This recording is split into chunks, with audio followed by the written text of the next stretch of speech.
guys, welcome to another episode of our season reviews. I brought the two Chelsea fans here, with their big Chelsea energy, Mr. David. And also, thanks for coming on. So before I go in and before we go into the season reviews, which looks like it's going to be brutal because of the recent score line we just saw. And Idris is trying to give people, binary numbers, ones and zeros. I'll tell you guys where you can find us. If you're watching this content, please leave us a like. You can find us on YouTube at Footy Fantasy, FOOTIE Fantasy. You can find us on Facebook at Extraordinary Footy Fans. If you like podcasts, we have a podcast. It's called the Footy Fantasy Podcast. Footy Fantasy is one word, FOOTIE Fantasy. On Twitter, if you want, come at me for your trolling needs. I'm on Twitter at Footy Fantasy and Instagram Fantasy Footy. So let's dive in real quick. David hasn't been on for a while, so let's start with David. Let's go real quick because I want to get more. So our topics today, before I go, we're going to do a player ratings on the scale of 1 to 10, 5 being average, and we'll do it for the team. Since Akim couldn't make it, we'll do it for the team. We'll do it for the manager. We'll also do it for the board. The board, whoever that name is, we're going to rate them over 1 to 10. Then we'll end with the best player, why you think they're the best player of the season, and the flop of the season, or most disappointing. So we'll start with David. Kepa. Let's start with your keeper. What's your rating for Kepa over 10? I give him a 3, hands down. I think that he had an awful season. I know our defense has been really bad, but he had a lot of shots he could have stopped, stoppable shots. As a shot stopper, his stats are atrocious. His position is awful. The confidence in him overall was pretty poor. Teams are just taking shots everywhere, man. As soon as they could lick a shot, they would take it because they knew Kepa was just not capable. So I'd give him a 3 at best. He was below average, especially for his cost. Yeah. Okay. Idris, agree? David is generous. I'm at a 1, man. I'm not joking. You know what I told you? And I told you guys, I was looking at the whole squad and I was dishing out ones like an ATL strip joint. I'm not lying. I'm not lying to you. Guys, a 1. And a 1 because there was a stat somewhere that states he cost us 13 points directly. Forget the fact that we have the crappiest defense we considered. He personally, shots he should have stopped, as David had said, he had cost us 13 points. 13. He's the worst in the top 10. He's the worst. He's second worst in the entire league. If you look at the quadrant of the strength and weakness analysis that they did, SOW for keepers across Europe, Kepa is on the bottom left of the quadrant. For those who are into the business business analysis for scope of things, bottom left corner means you're really, really crap, like your pipe. I mean, in Watson 5 million, and there's a crossing coming in, and you have 5 or 6 out of 10 players screaming to you during a corner kick, Kepa, and there's no confidence in you. You understand what I'm trying to say? Guys, they won, man. I could as well just suit up and go and stand in between the pipes. Any shot on goal, you roll the dice, it's a goal. Any shot on goal is a goal. So I don't know. He's not quite that bad. I mean, I think that's a little harsh. I think he was below average for a shot stopper, but he did make some crucial saves that also got us some points back. There's times I could think of a time when he I forgot which game, I think it was Watford or Crystal Palace. I'm not sure which one, where last minute, I saw that one last minute, they could have taken that game from us because our defense was just terrible, and he saved that game for us. So if he hadn't, we probably wouldn't be top 4. I mean, there's a few games that he did clutch saves on, but not enough to warrant giving him an average score. But not enough to give him a 1 either. The guy's bad. So I agree. Let's move on. Let's move on. Kepa. Yeah, I agree. Kepa was 4. He had the lowest save percentage. I mean, I used to play, but this was my final season of fantasy. He had the lowest save percentage in the whole league. That's terrible. for a central midfield keeper, that's unacceptable. Especially because Chelsea had the third best shots on target considered in the whole league. That is a damning stat at Pepper. That's a damning stat. Caballero, staying with Idris. Caballero. I gave him a 6. 5 is an average, I guess. 6 is just he did his job. He comes out for crosses. He makes the defense feel better. A little better than Kepa would. So they're not as tense as they would normally be. And his footwork distribution is good. So he did his job. 6 for me. Okay. So just put the caveat, we're only rating players who have played at least, in my opinion, over a season, at least 8 games, right? Anybody below 6 to 8 games is not, I'm not rating them. So you guys know, tell me once I call the player out, I don't know the appearances. Tell me if we should move on. But yeah, what of you? Do you agree?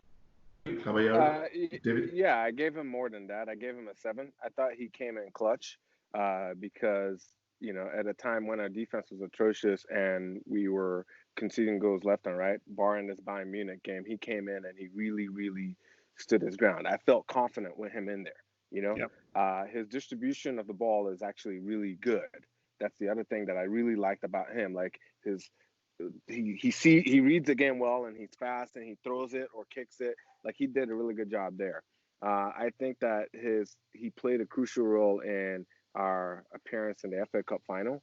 I mean, he it's not like just the Premier League season. It's like the whole season. It's like FA Cup, the guy was clutch. He did a lot of really amazing things on there.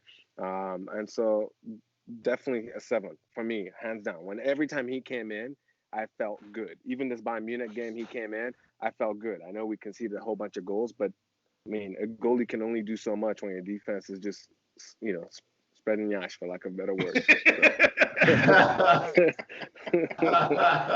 Just looking at him though. Yeah. I mean, maybe that's like generous, but 6, 7 is fine. My opinion, from the outside looking in. Stay with you, Zuma, David.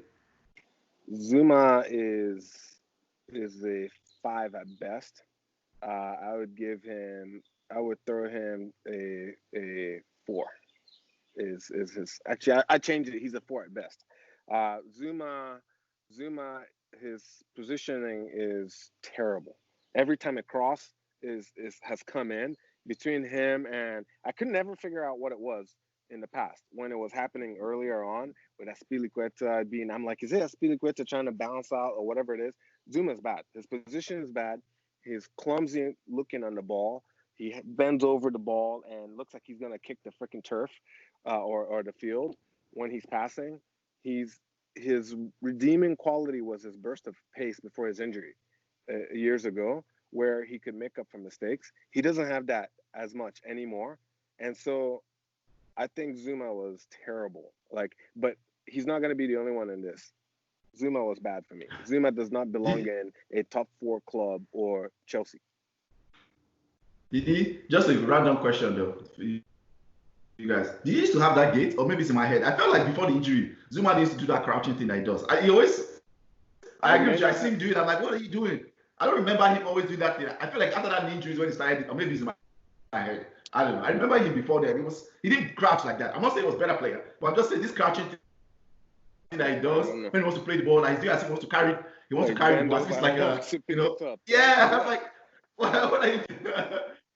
Idris. I don't know. I mean, I don't remember really seeing it, but I think that back then I probably was overlookable because we had confidence in our defense, a little bit more confidence. We had JT, we had Cahill, we had Ivanovic, we had all these strong players around him that made it negligent, And I remember when he got hurt, I was like, damn, that kid's good. And he was crying. I was like, so sad. But man, the guy belongs back in Stoke City. Send him back. Idris, what's your rating? Honestly, I think I was a little generous. I gave him a 6, but I can negotiate with David and come to a 5. I will. And everything David said is why. Sometimes when you're so tunnel vision in your ratings, then you hear a different perspective. You're like, yeah, you're right. The slouching thing, I believe, comes from because he has to be a ball-playing defender. If you notice the last times we've had him, Dave, he never had to critically think about moving the ball. He never had to think about moving to the side to collect the ball to distribute it. So he's been a tackle, chase, and you're right, when he makes mistake with the ball, he had the burst of pace to recover. Make it up. Yeah, you could make it up. And you're right. He's not like before, but I also think he's not like before because maybe not about the pace as much. I mean, obviously, he's not the player he was after the injury.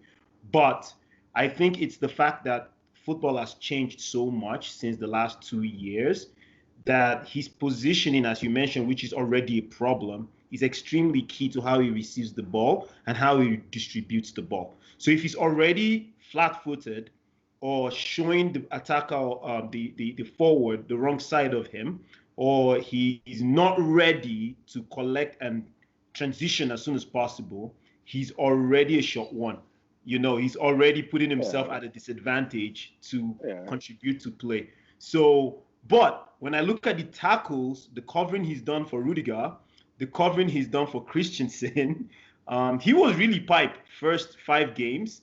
Then he got that long stretch of benching, and he came back. And to be honest, though, really honest, aside this game that maybe 1 or 2 things, he's been solid the last 10 games for Chelsea, honestly.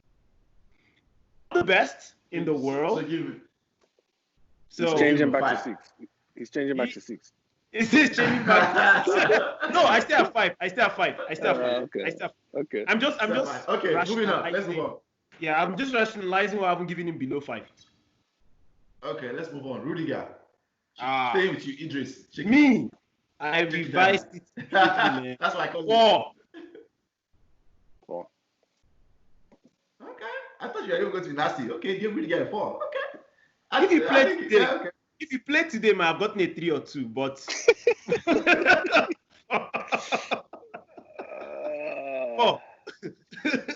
Okay, David, Rudiger.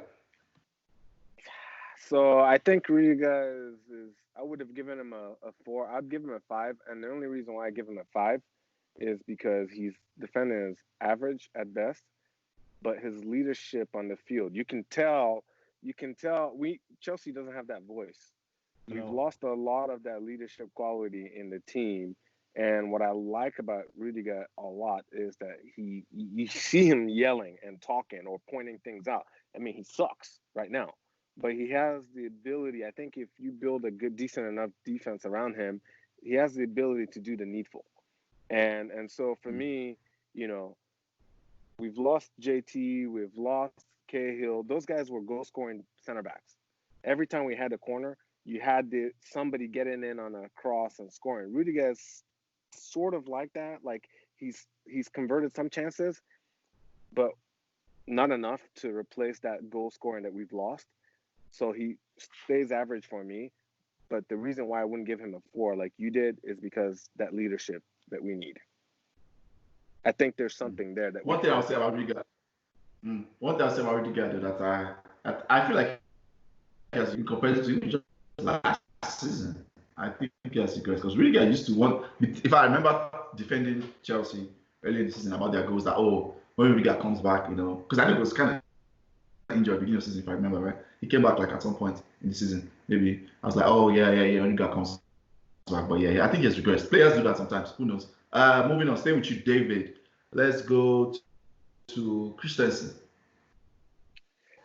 This one's a hard one too. I mean, I would say Christensen, I do rate. He's young. I mean, they're all young, but I think that Christensen is not we're not going to be able to get rid of all these guys. I think Christensen is right up there with Rudiger in the 5 at best.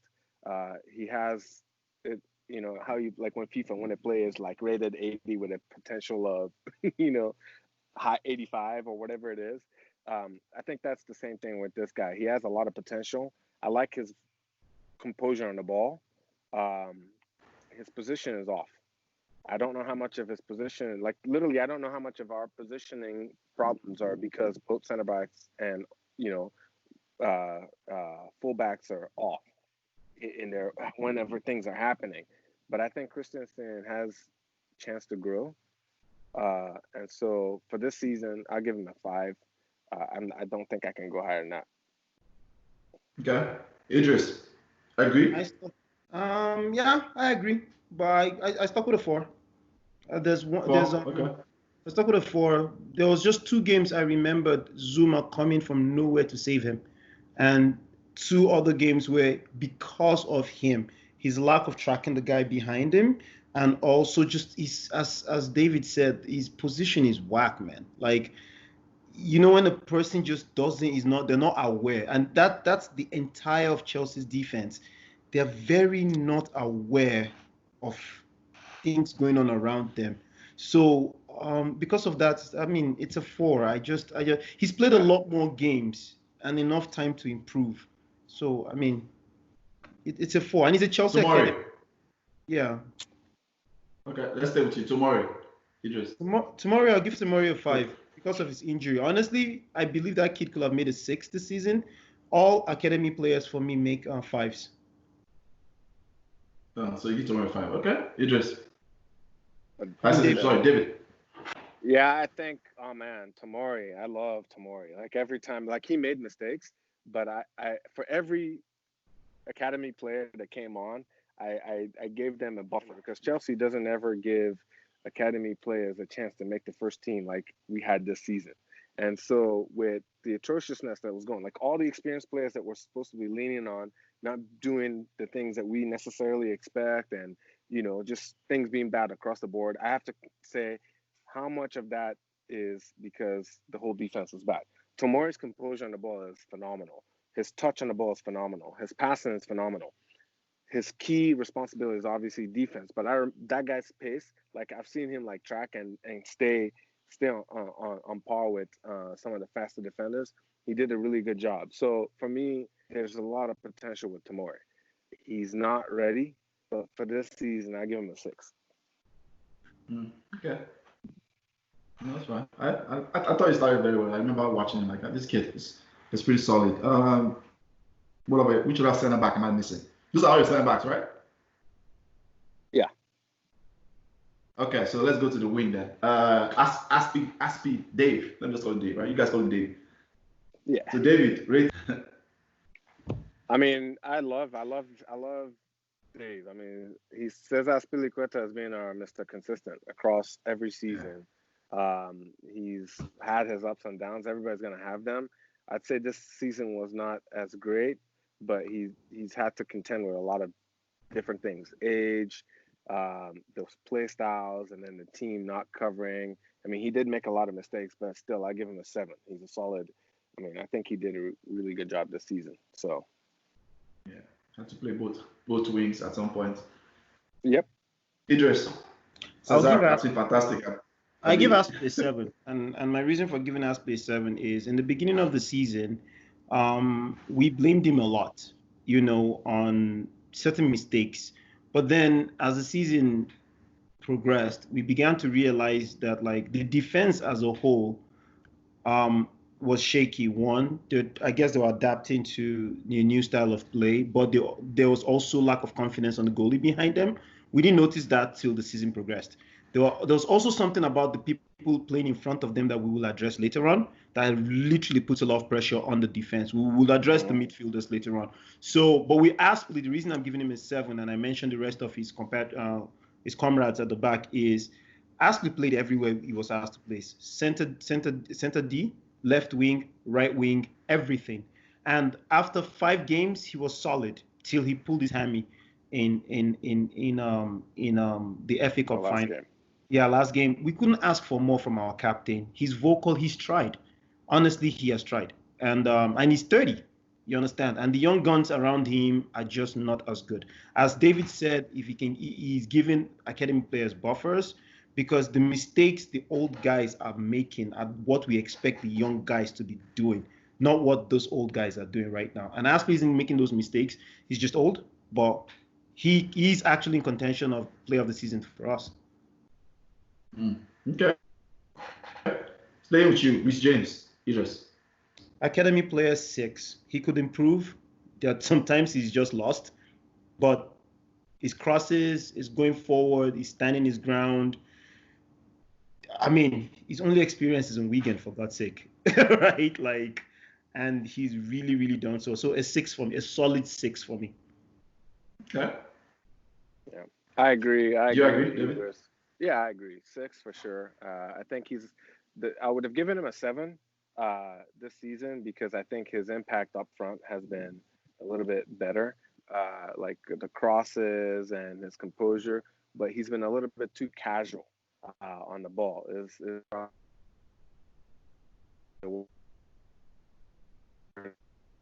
That would use and so that's why I would land him at 6. But that's a guy that I see taking that right back position, and I would feel okay with it.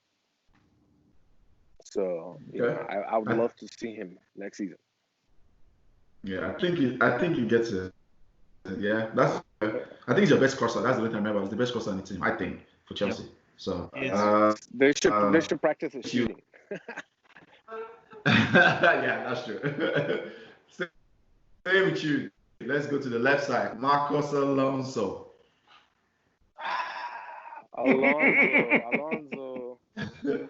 Alonso is a love-hate relationship. Yep.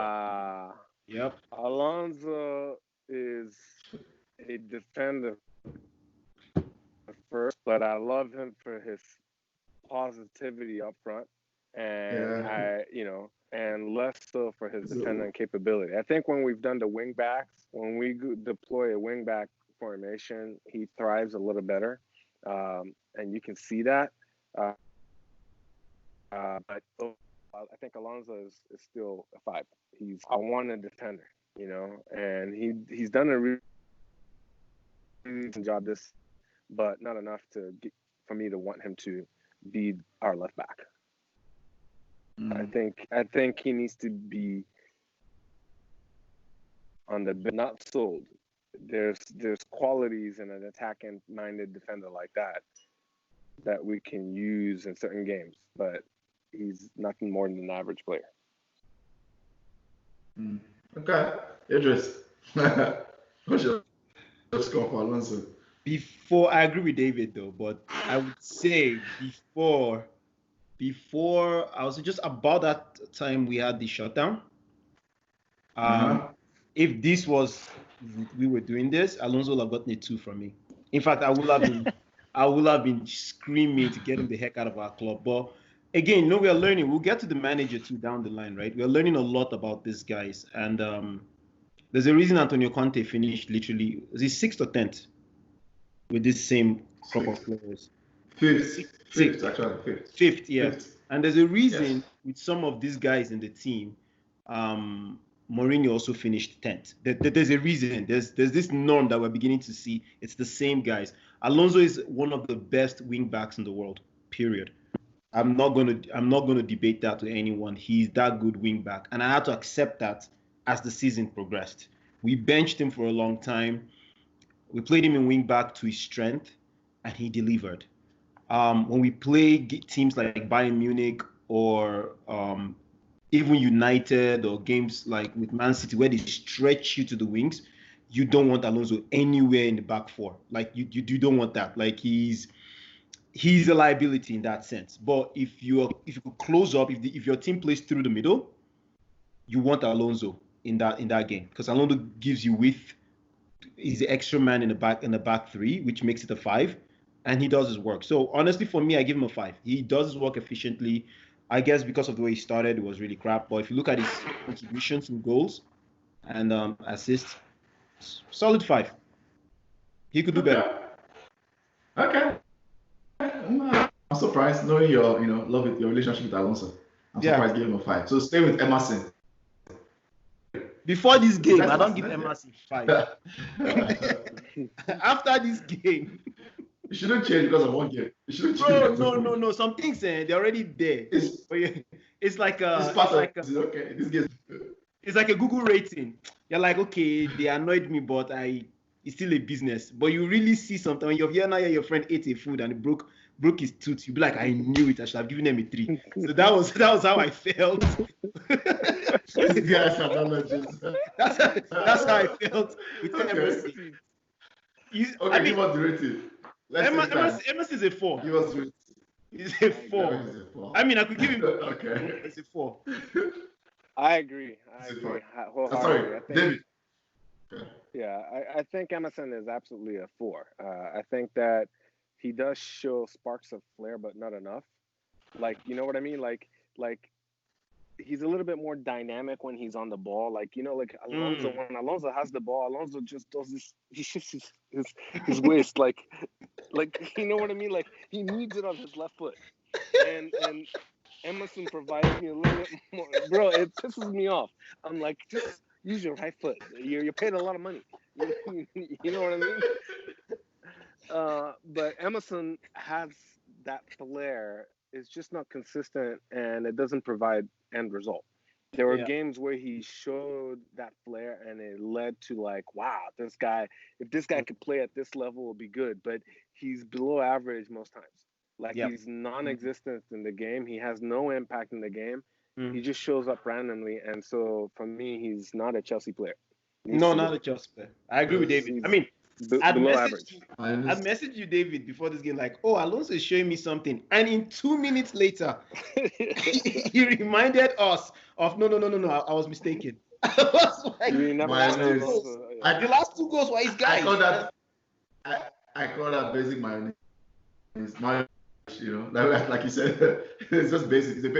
I think it's the best. It's basic. It's too basic. It's just when you go and get a mayonnaise sandwich, there's no flavor in between. That's what Emerson reminds me of.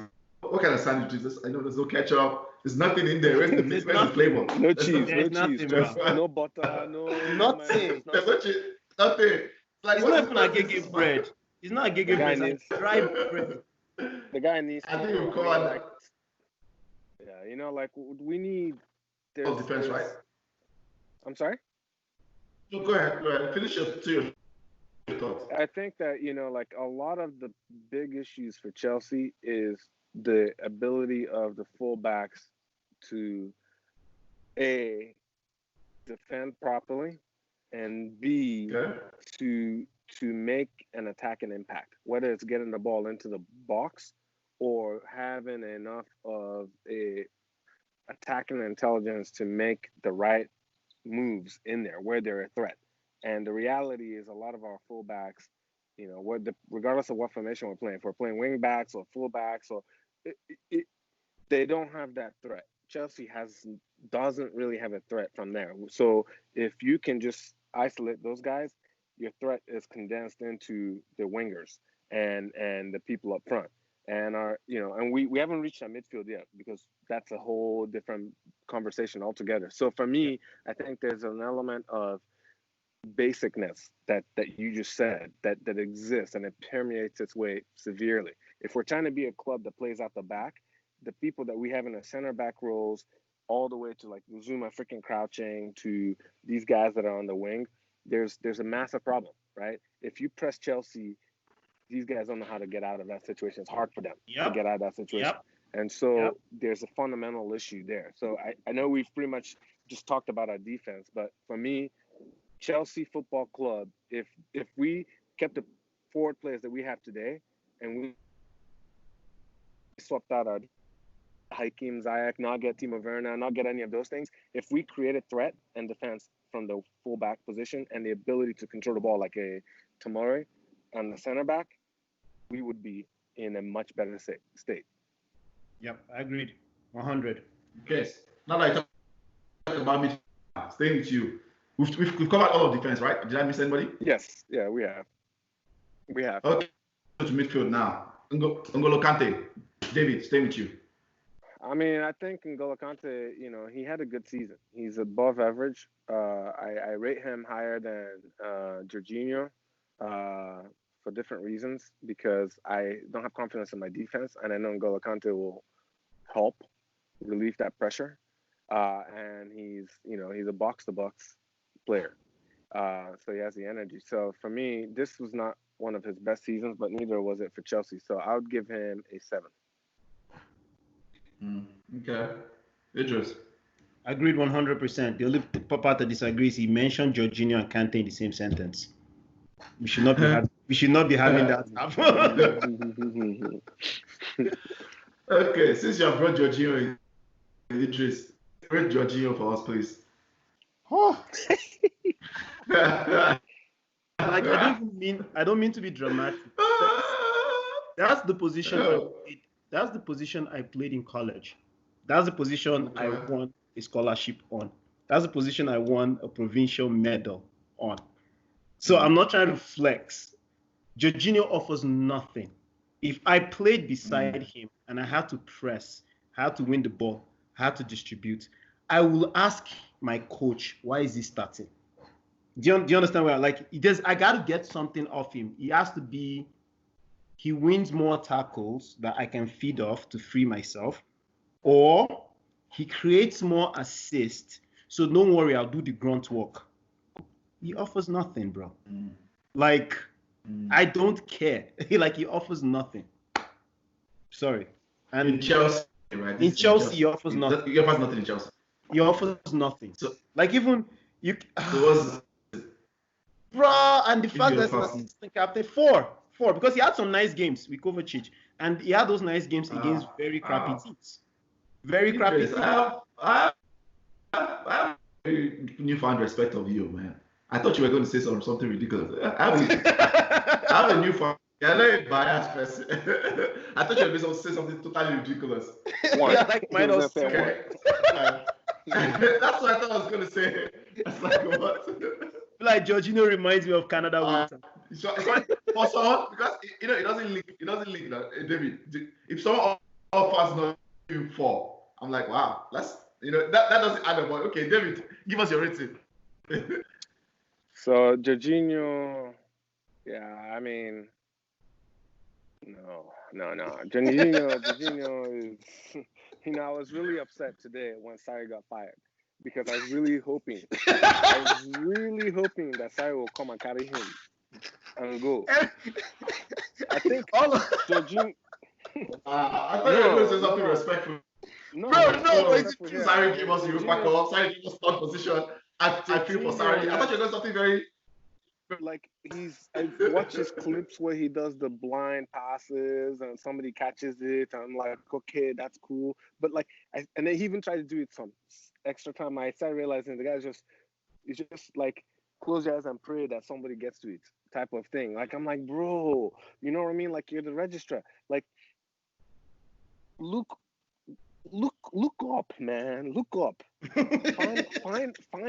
Find that pass, even if it's to reset the ball.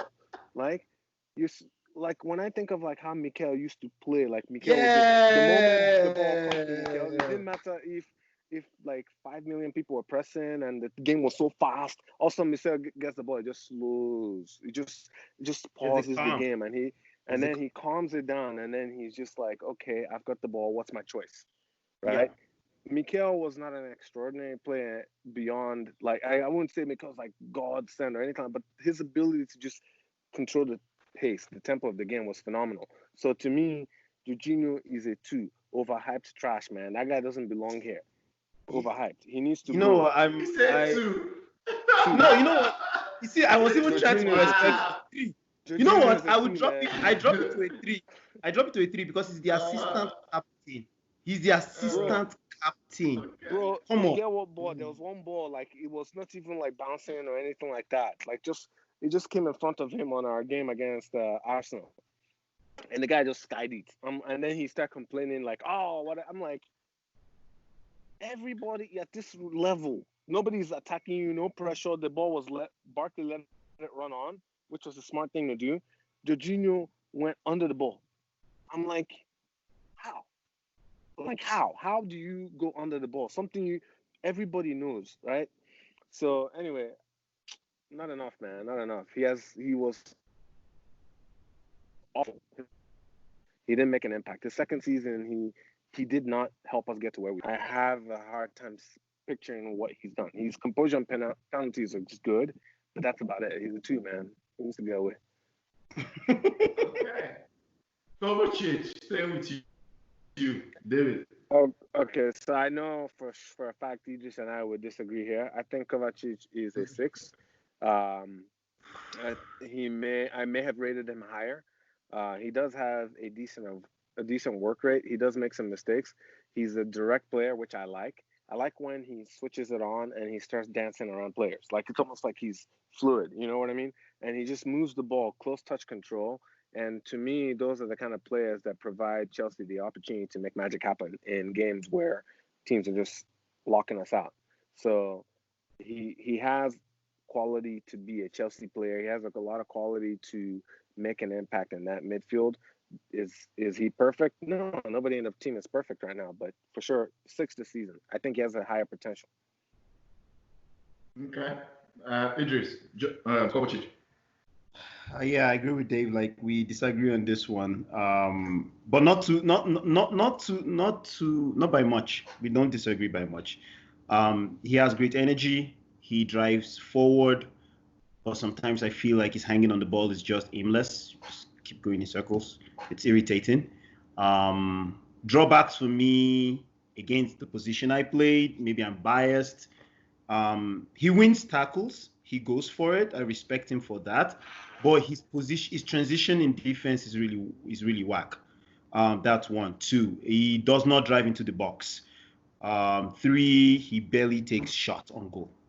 4, how many assists has he created? Alonso's got more assists than both he and Jorginho combined. So when you start to do your comparisons, I give him a 5.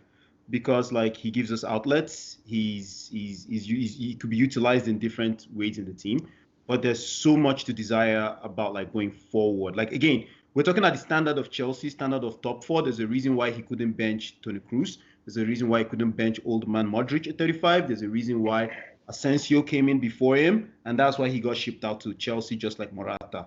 I'm sorry, he's not a bad player, but he's not an outstanding player to me. I think he's average. Yeah, so, I'll add one thing. What does he get? 5. A 5 for me. Okay, 6-5. Not too bad. Yeah, I'll add one thing about him because I say he has more potential. I believe that he's a player that having good players around him will bring the best out of him. Yeah, very true. Very true. Okay, stay with yes. Let's go to Ross Barkley. Idris.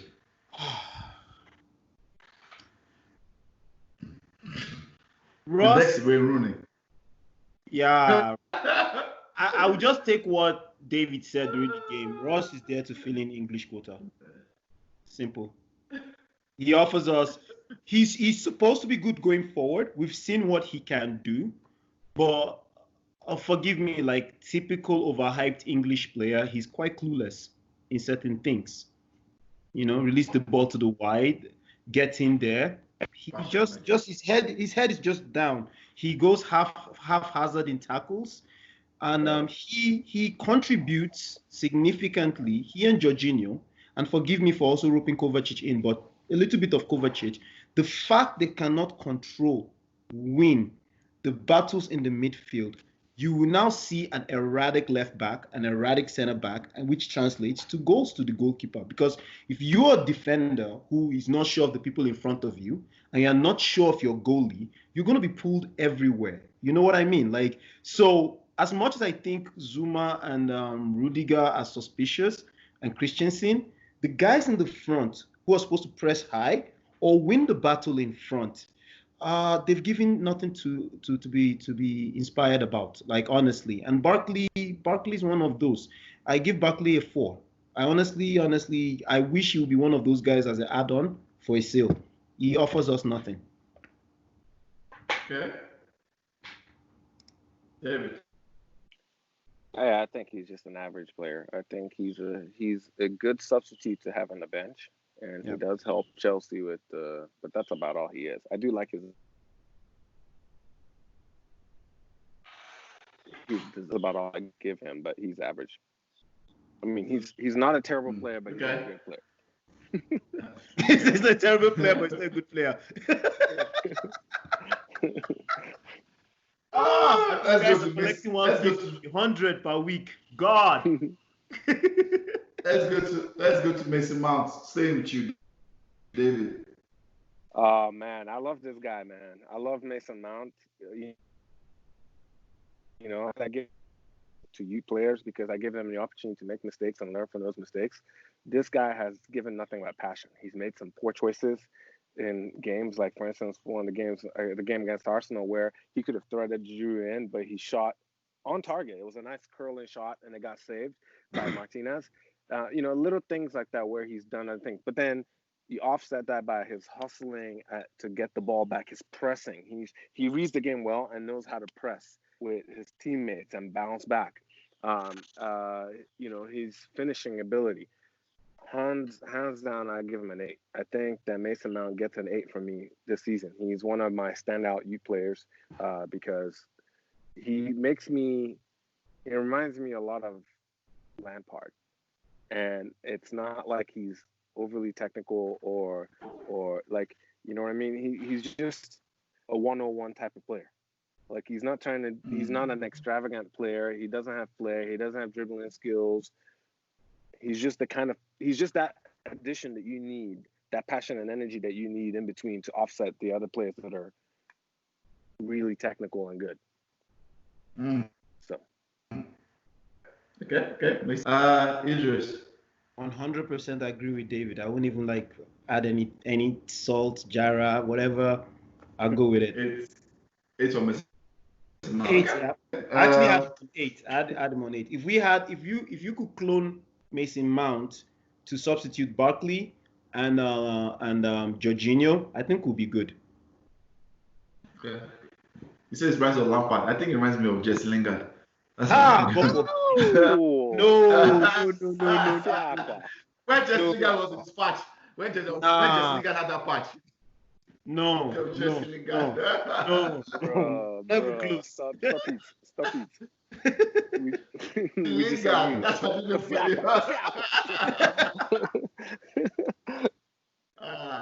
I'm just joking. I think he's probably Chelsea's best player. Maybe him and Pulisic. Yeah, I think him and Pulisic for me. So moving on. Who else is in that mid? Who else am I missing? I don't think we can rate RLC. RLC has injured. He has not played all games. Yeah, so he's been injured. Okay, I will add something about RLC. Right, he's been injured, but if you grade the games he has played, you can see why we struggle with giving Jorginho any credit. You understand? RLC gives you bullish strength in the middle. He somehow compensates whoever is in the middle with him on the defense. And on transition, RLC gives you something. I'm not being biased. It's just biased. That guy has shown me nothing since he has come back. I don't know if David agrees with me. He has shown me nothing. All games has not shown me anything. Nah. Maybe RLC before the injury. It's not this guy. I'm just being honest with you. I have nothing against him. I know, but I rate him differently on the games he's played. I think you're looking from the eye of how he was played just before that injury, which was good. It was looking good then. I remember on that side before he got that stupid injury, unnecessary injury. I call it stupid because I think that was an unnecessary game to play him. And he looked good. I'll say that. But since he has come back, and maybe he's just walking through injury. He's been like Barkley. In fact, I think Barkley has done more than him. He's been basic. I just see him run around. Barkley has done more. Guy doing. I just said, yeah, that's what I think. Because this restart, I watched almost. Maybe only one Chelsea game I missed. I watched. Let's move on. Hudson Odoi. Idris. Academy player, I give him a 5. He hasn't done anything more. He has a lot to learn. I would give him a 5 too. Right. Okay. Let's do this quickly then. David. Who? Oh, there's a player we did not mention in the midfield, Billy Gilmore. Yeah, but he only played 4 games. I was just like, fair enough. Liverpool game, and yeah, we can skip Gilmore. Yeah. All right. So who are you asking me to rate? Pulisic. Oh, hands down, Pulisic 9. Like his. I'd say that he handled being benched very, very, very well. He held it together, and the guy knows his potential. He's hungry, and when he comes on, the energy that I see from him and that directness to try to take on defenders, it makes me excited. It makes me excited about the threat that he brings in. Considering the fact that we lost Hazard, Pulisic has been involved in how many assists and how many goals, especially post shutdown. And I look at like his face in that Arsenal game where he's running, his hamstring gets pulled. He's in on goal. If that hamstring was not pulled, that guy would have probably hit on target. Yeah. So to me, he's been our most standout player for the season. He's above the level. He's above that threshold of this is what we need in the team. If he can sustain that, I'd say that's amazing. His first season, 100% 9 out of Captain America has made America proud. Interesting.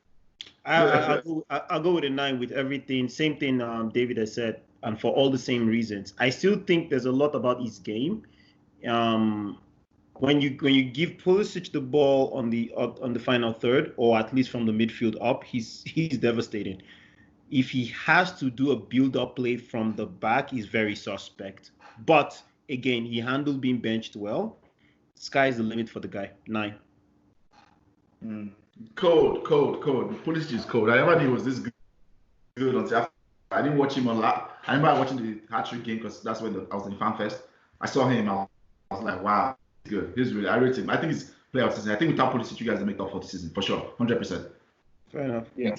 TDT he brought. You guys have lost out to Leicester. As bad as Leicester fell apart, I think you guys have lost out. Pulisic, if not Pulisic. So yeah. William, Mr. Idris. I'll give William an 8. Yeah. You called me out for William. I accepted. I was wrong. Okay. But at the same time, he could do better.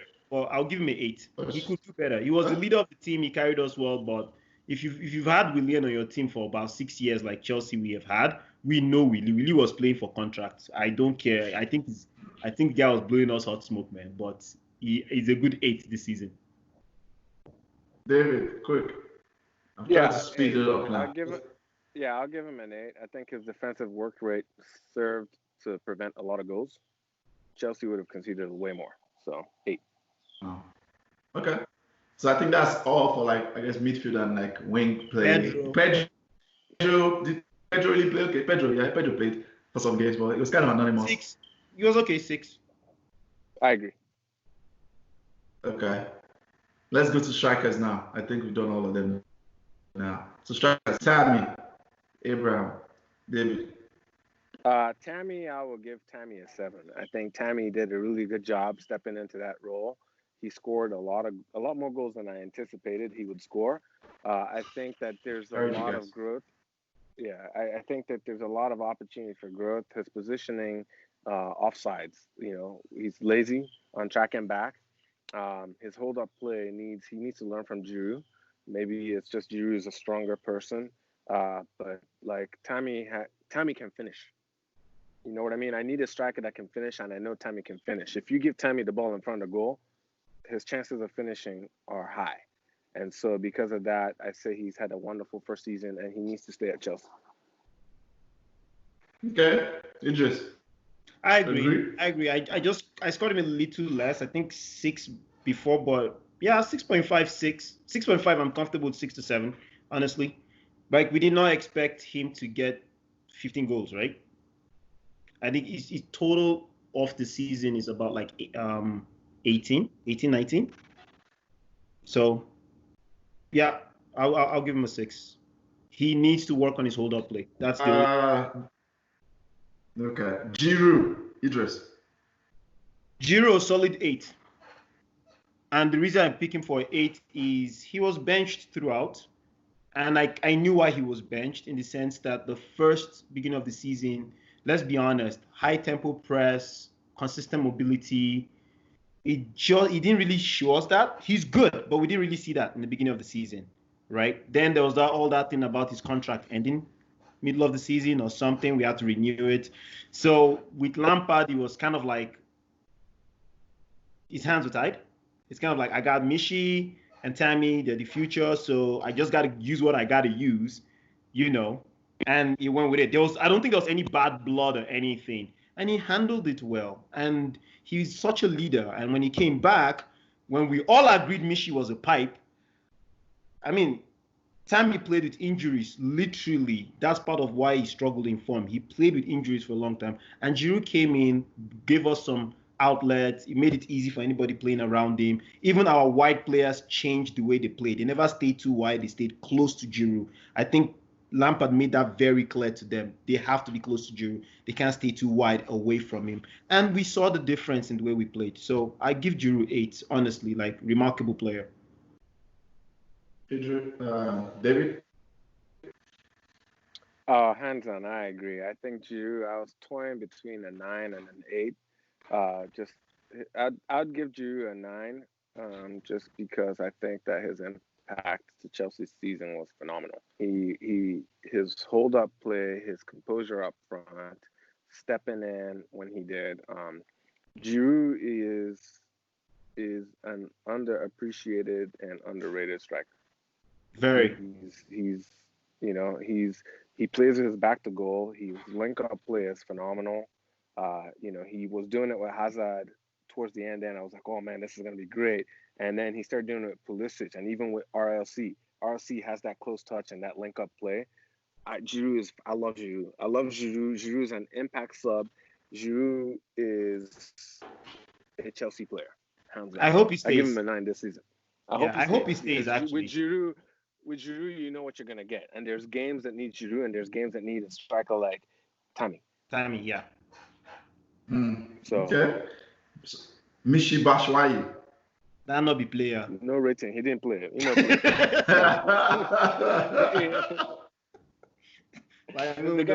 Okay, so it looks like. Let's skip that one. Skip that one. So for both of you, you guys chose. Who was your players of the season? Oh, my player of the season has to be Pulisic. Okay.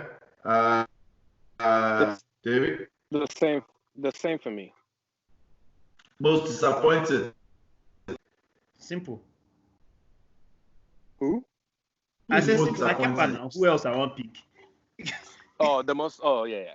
Most disappointing, Kepa, without a doubt. Kepa he's expensive. Oh, wow, it's not Jorginho. I thought it was going to be Jorginho. So Jorginho wasn't the one leaking goals. And he wasn't even 900%. Like last season, he was responsible for a lot of lazy tracking back. Okay. This season, you can't even that for the reasons why we conceded goals. It was like crosses and like center back, and goalie. It's just Kepa 100% was terrible. Don't get me wrong. I agree with David saying you can't really pin it to Jorginho, but because a lot of that running at the defense comes from the center mid, and N'Golo Kante was injured for a long period of time. So I think he played a role, but he's right, man. It's all Kepa. It's all Kepa. So let's wrap up. Lampard, Idris. No. Let me do David first, because I want to hear David's own, because I feel like your own will improve David's own. So David, tell me Lampard's rating. I give Lampard an 8. Lampard came in with no transfers, no Hazard, a shambolic defense, and I keep making this joke that we were rebuilding, but the hard fact is we are rebuilding. By the time Chelsea shows up next season, there will be a lot of players shipped off or all new faces that are the first starting 11. Lampard, not only did he work with what he had, a transfer ban in players that he had and injuries, he tried different things. I can't tell you how refreshing it is to have a manager that tries a different thing. A wing back formation like 3-5-2 or do 4-3 and 2 strike. It was different. You could tell the guy was experimenting and trying out different to tackle different situations. You could see how that paid off in the game where we beat Liverpool, right, on the FA Cup. Like there's so many. We beat Man City. The guy has done well for his first season. I'll clap for him. I say Lampard has come in and he's done a really good job. He secured top 4. I didn't expect that. Third, he took us from 3rd to 4th. Pulisic came in. Even though there is no new signing, Pulisic David, don't take it. David, small goals than Brighton. Casemiro goes down Brighton.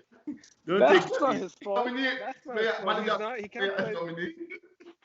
Yeah, he can't play the game for the players, man. He can tell them what to do and set it up. We've already done our rating. Our defense was bad. Our shot stopper was terrible. I would have rather had Petr Cech in goal than Kepa.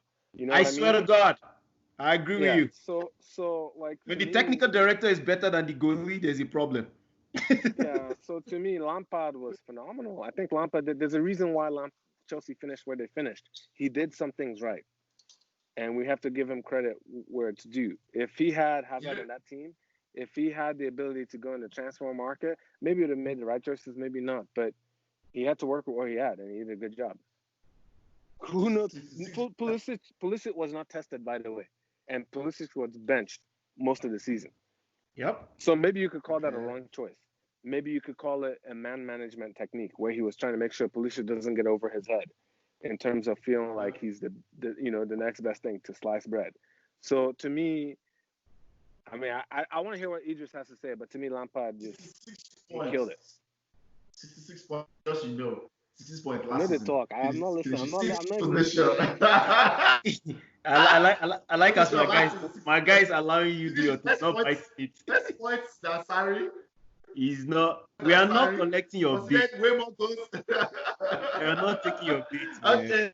Idris, I should have met you guys in the chat. I should have just no senator come here and attack you. Emotion will be raw. That's what I should have done. I made that mistake, but I let you guys know. Oh yeah, Idris, what's your rating? I agree with everything. For your match. Actually, I gave him a 7 because I just felt like I gave him a 7, but I agree with everything and the ratings David said. I gave him a 7, and the only reason I gave him a 7 for was the fact that there was some naivete with his in-game management in the beginning and his lineup he picks. Because I think a couple of games that he said I learned a lot, and there's a game that's like, okay, that was on me. He took it, and I appreciated that because he changed it the next game. It wasn't like Sarri that showed up with the same guy. He changed it the next game. And as David said, we just rated our players. We can see how many coaches have suffered using the same crop of players. And you have to understand, in this season, Chelsea played... Including Sarri, right? Including Sarri. Okay. I just want to put that in there. Yeah, okay. Yeah, including Sarri. And the honest truth about it is... Sarri had Hazard, I beg. Thank you. He had like 50... He had one... He bought Jorginho, his registrar.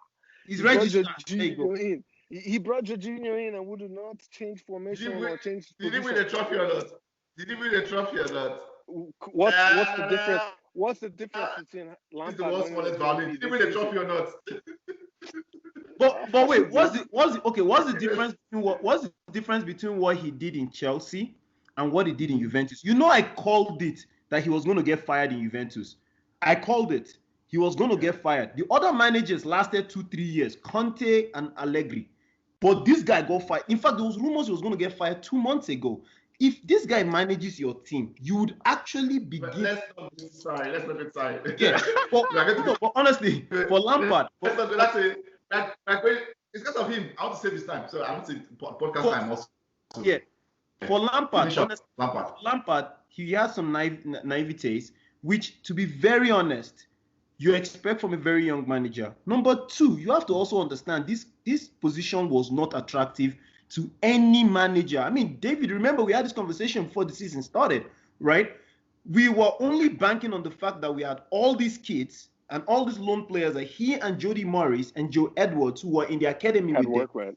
Yeah, like they knew them. So there was no other better time. Even if we brought in another manager, Frank Lampard, Jody Morris had to be assistants because this same crop of players will have had to be used, whether the new manager liked it or not. But they gave him the job, and he promoted seven players. And according to what's his name, Jurgen Klopp, he said in the beginning of the season, those boys were probably worth like 12 million, 10 million. He said those boys now worth like 50, 60 million dollar players, that they should not look £1,000,000 players. They should not look at those boys as boys anymore. That's why, if you notice, after the international break, people came and played us like men. They didn't come and play us like that. Like, those boys are crazy if you give them space, and you could totally see the nerves of the boys. They are young. This is their first season, And for Lampard, Tomori, Reece James, there's so many. Mason Mount. When Gilmore was busting that midfield against Liverpool, I mean, he had to take a hit because he made a mistake. He made some crucial mistakes in a different game, and then he eventually got injured. But I'm telling you, like, Lampard made the best out of a shitty situation. And Thank you. All of us was celebrating here. We could have been celebrating an FA Cup title. Yep. We could have. And right? to be honest with the FA Cup title, the ref was against. Like, just come on, man. The two injuries. That's the and then difference. The red card. We wouldn't even go. Come on. Because all the Aston fans he pinned it. Bro, like, you know what I mean? Lampard did his thing. I mean, that's just it. Like, that's all it is. The difference is purely poor officiating. He could have ended the season with a trophy. With a trophy. And he had a harder route to get to that final than Liverpool than Arsenal. Arsenal did, yeah. Okay. So I'll say this real quick. Obviously, I was just trolling, and you guys knew. I'm mad at myself for letting you guys know ahead of time. Quickly, I've been like what Lampard FC on some United forums. Funny enough, I have some United fans that call me Lampard FC, which was early in the season. Someone that told me, so when we finished ahead of Chelsea, it's like, oh, you always play Lampard. You see, but I said, I'm going to just say that I think he did. I agree with everything you guys said. I think he did based on what the hand was dealt. I like the fact that he understands that Chelsea is a big club and he wants to attack. Now, some cases was it naive, yeah. The way he plays and the players he has, high risk, high risk. He wants to attack and they get caught a lot of transition. That's one thing I give to him. The other thing I like about him in his press conferences or post-match, I like the fact he comes, he doesn't beat around the bush. He says this, and his players say the same thing about him. He calls you and he addresses stuff. No beating around the bush. I like that. I like the fact. I also agree with the flaws that he still has a lot to learn. I think with man management, with understanding, what he wants to do long term. But yeah, he has done very well. So let's the board. You guys, the board. How do you rate the For board? us, we don't really have a board. We have we have the Queen of Chelsea, Marina. Now we have Czech, and I gotta give. So I got to rate them based on the fact that they brought in Lampard when they could have gone for like a super experience. They could have probably gone would have flopped because that doesn't have. Then you also have to rate the transfers. Well, maybe you cannot rate. You don't know how that's going to turn out. But just the fact that they went Lampard. Yeah. Their hands were tied. There was nothing they could really do. I mean, David, you can chime in here. Like, there was not. The job was not attractive. They knew. Yeah. So I'll say this. And that's my point. Actually. Like, was it on purpose? Because that's been the argument. Was it by design or was it by default? Like you said, that it was not attractive. It was on purpose. I'll tell you why. Okay. Yes, it was because they were losing the fans, right? So yes. The fans, there was a disconnect between the fans and the club, and so obviously having the during Sarri era and then Conte and then Mourinho toxicity, Conte and then like Sarri, there's just things were not feeling right at Chelsea. It felt like we won titles and stuff like that, but it just felt like, man, I just need to get this negativity out of the air. I just need my club to feel good again.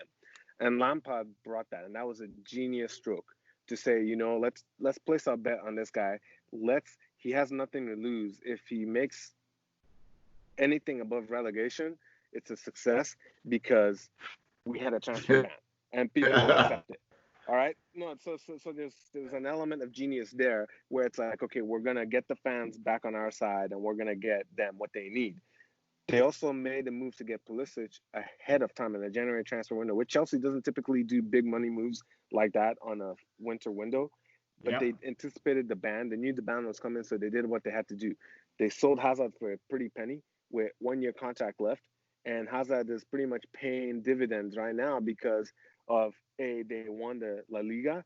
B, we're buying Hakim Ziyech. We bought him. We bought Timo Werner, which he's been tried and tested. He's older, but like he's a phenomenal player. If you watch him play before, where they're chasing Kai Havertz, and I know that this board is not playing around. Kepa's gone.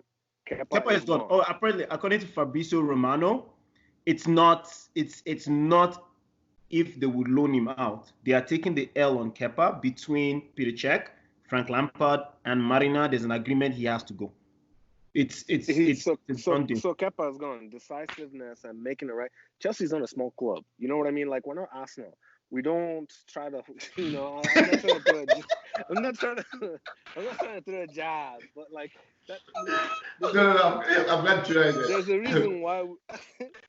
reason why we stay relevant. There's a reason why we do certain things. We're not hunting for and promos, right?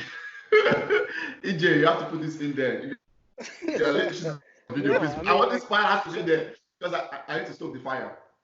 Chelsea is going to do what they need to make amends. Like, even if it's break financial fair play, they will do it.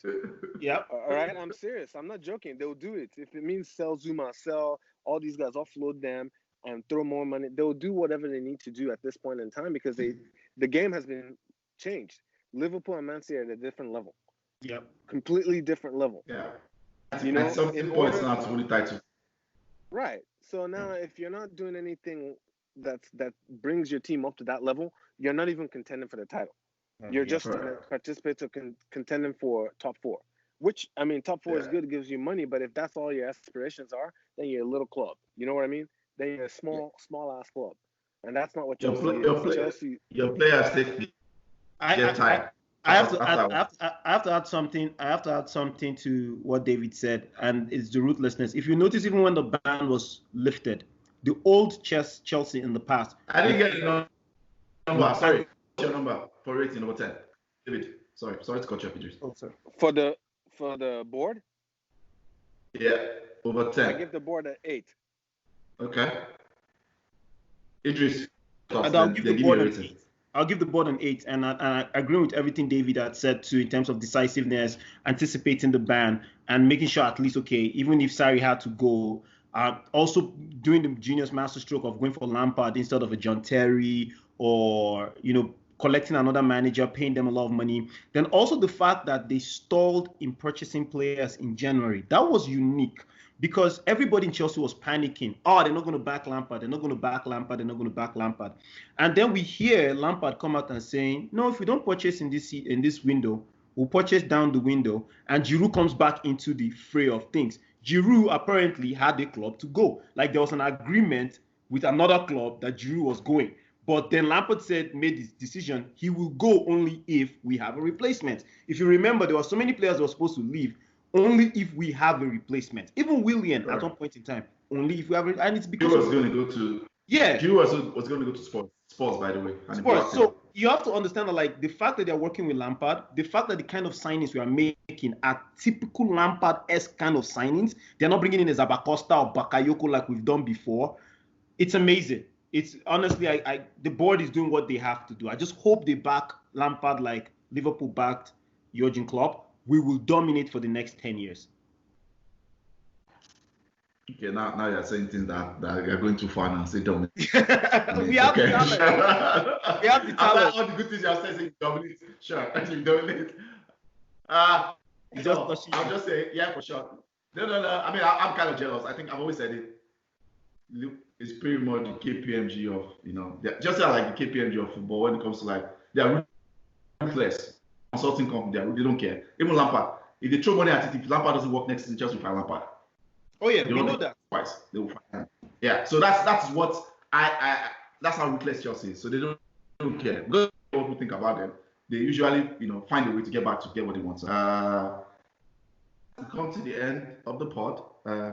David, Idris, thanks for coming. Bring your usual big energy as always. This has been